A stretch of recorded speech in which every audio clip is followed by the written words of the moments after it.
Most teachers think group teaching's best kept secret is the money. More students per hour, better income, less burnout, right? And yeah, that's all true. But in my opinion, it's not the secret. The best kept secret of group teaching is that it builds something money can't: community. Kids making music together, belonging to something, friendships that keep them coming back year after year. That's the power. And here's the kicker. The community is also the most powerful retention tool you'll ever have in your studio. And today we'll discuss why. This is also the kickoff to Group Teaching Month here at Top Music. So stick around because there is a lot coming your way in July. You're listening to The Topcast, the original podcast for growth-minded instrumental music and voice teachers since 2015, with your host, Tim Topham. Our mission at Top Music is to empower instrumental music and voice teachers to find and nurture their innate creativity so that they can teach lessons that are innovative, integrated, and inspiring, and that will have a positive, lifelong impact on their students. Join us each week as we interview teachers and creators from around the world and unpack fun and exciting ideas to maximize your teaching and studio business success. Welcome back to the Topcast, everybody. This is episode number 469. I can't believe we are getting closer to episode 500. And I can't believe I've been doing this for 11 years. That is, no, more than that. Is it 11 years? Yeah, I think it is. Anyway, whether this is your first time here or many times here, thank you so much for joining us. As I mentioned, today is the start of, or this week is the first week in our group teaching month here at Top Music. We have lots of interesting shows coming up, blogs, articles to download, etc., all about group teaching because, well, number one, lots of people are talking about group teaching. It is always really current in people's minds. Number two, the thing that I really want to share with you all is that group teaching doesn't have to mean you've got to invest in 4 or 8 new digital pianos. You don't have to completely restructure your teaching and your method. There are many, many ways that you can organize your studio to encourage this community building through groups without actually teaching a room full of kids at the same time, if that's not what you really want to do, which I know many of you don't. So there's lots of opportunities, ways to do this, and that's what we're talking about a little bit today, but also on this month's spotlight, which I'm going to tell you about in just a moment. Now, if we're honest, music was never meant to be a solo activity. You know, even way back, Baroque times, court musicians, people were playing in small orchestras and chamber groups. People sang in choirs, play in bands, ensembles, jam sessions, garage bands. We all know that really the fundamental power of music is in sharing it. While of course it's beautiful to play for yourself and practice and explore music in that way, the real power is of course how we share that and enjoy it with other people. With that all in mind, what's the way that we mainly teach? Well, oftentimes it's one-on-one, alone in a room, child with an adult.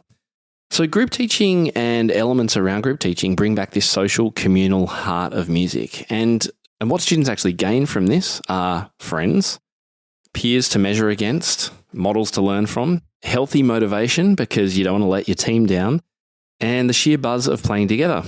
And look, interesting side note, there is a similarity here between music and sport, isn't there? And dance for that matter. Now, we're often, bemoaning the fact that dance priority and sport takes priority. Why do they take priority? Well, quite often it's because there is a team that your student is going to let down if they don't show up. It's not the case for music lessons when they're one-on-one. So it's much easier to miss a music lesson because you're only letting down the teacher. I'm not going to get into the whole makeup lesson argument because we've talked about that a lot before and we've got lots of information on our website about it. But just keep that in mind with that idea of the social connectivity between students in a studio and the power of that to help increase retention and show up and practice amounts as well. And look, kids just get a buzz for playing together. Well, not just kids, adults as well. The fact is it's much less likely that kids will quit activities that they enjoy where they have friends. The social bond often holds students in your studio more powerfully than just the musical one. And even if a child isn't necessarily encouraged to practice more, they will want to actually be there to see their friends and participate in the group. And that's where parents start noticing the kids are excited to go to music lessons. They're excited to play. to explore. And that's gold because that also brings out more word of mouth. Because your studio then becomes a place that they belong, not just a lesson that they attend. Retention isn't a marketing trick in this way. It's the natural byproduct of having a community in your studio. Now, oftentimes when we talk about group teaching, some teachers get a little bit concerned, either about the outcomes. Won't sort of quality drop? Isn't it a lesser serious version of music making? Isn't the primary way that we create great musical artists one-on-one? So there's that concern, isn't this sort of lesser way to teach? And there's also the concern about, I was never trained for this. Won't it be a little bit of chaos? What do I do? How do I keep everyone interacting? I'm not a classroom teacher. So I guess the most important thing to remember here is, number one, as I said up front, you don't have to be teaching a room full of 8 kids on musical instruments at the same time if that's not what you want to do. That isn't the only format of group teaching. And let's talk about as well money. Of course, more students in 1 hour is better income per hour. And I think that's an important priority to talk about as well. There's no doubt that teachers of groups of students can definitely bring in a larger and more sustainable income than teachers who are focused one-on-one. And the great thing, of course, there is that money allows you to do the work you love without burning out, because you're actually seeing more students in less time. So you have more time for you, more time to recover, plan, spend time doing the things that you want to do, rather than just always, this mill of turning over students every hour or 30 minutes. New one comes in, new one goes out, new one comes in. It's just a different kind of way to set things up. And ultimately, if your mission is to reach more kids and have a bigger impact on the world, then teaching more students in your studio, either at the same time or through rotating sessions or overlapping sessions, as we'll be discussing this month, can really enable you to have that bigger impact. So I'm really excited that we are going to be joined in this month's Spotlight session with the wonderful Marie Lee. Now, if you've been around Top Music for any length of time, you'll know Marie. She is amazing. She hosts the Group Illuminated conference and group, and has been a group teacher for many, many years, and she's just a fabulous human.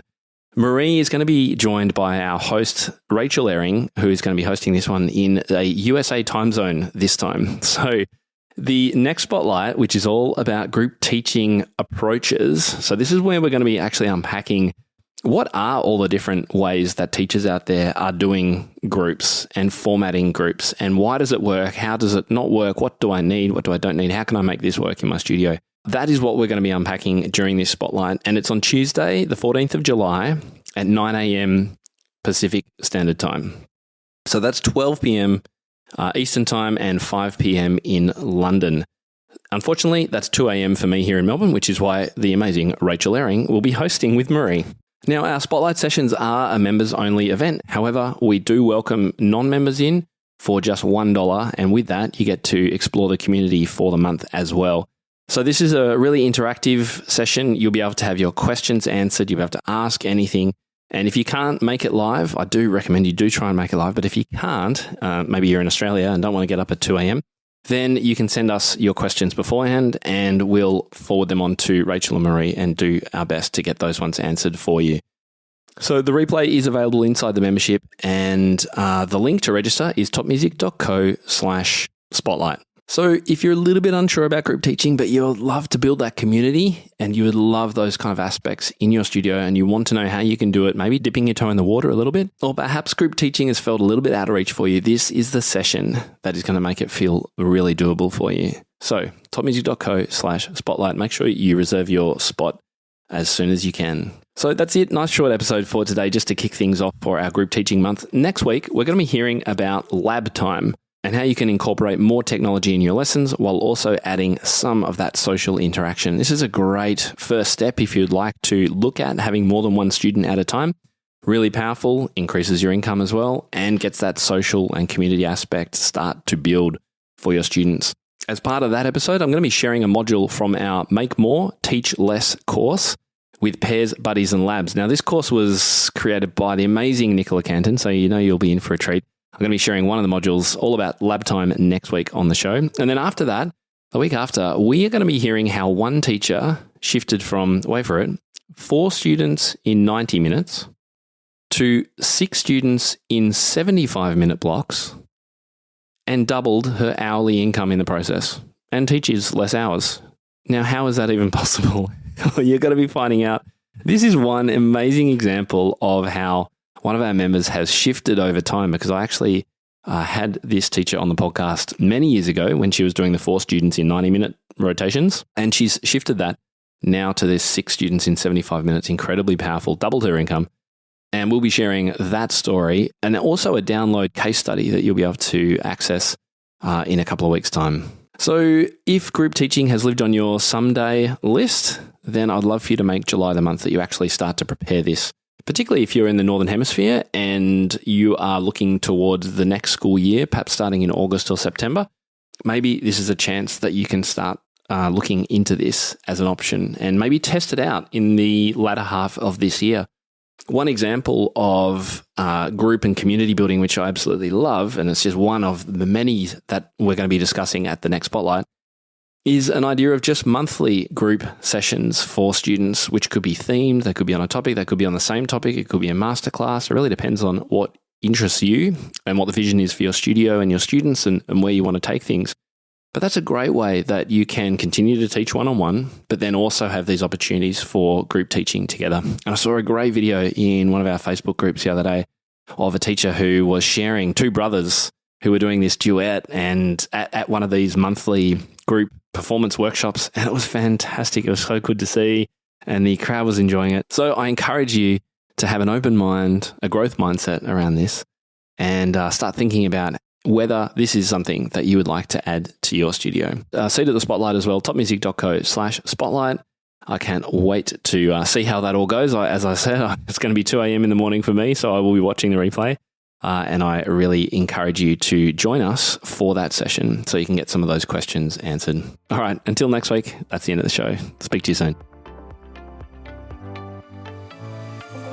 How do you keep up to date with all the latest trends and research into music education? How do you connect with other teachers around the world and make sure your teaching stays fresh and relevant for students of all ages and stages, both now and into the future?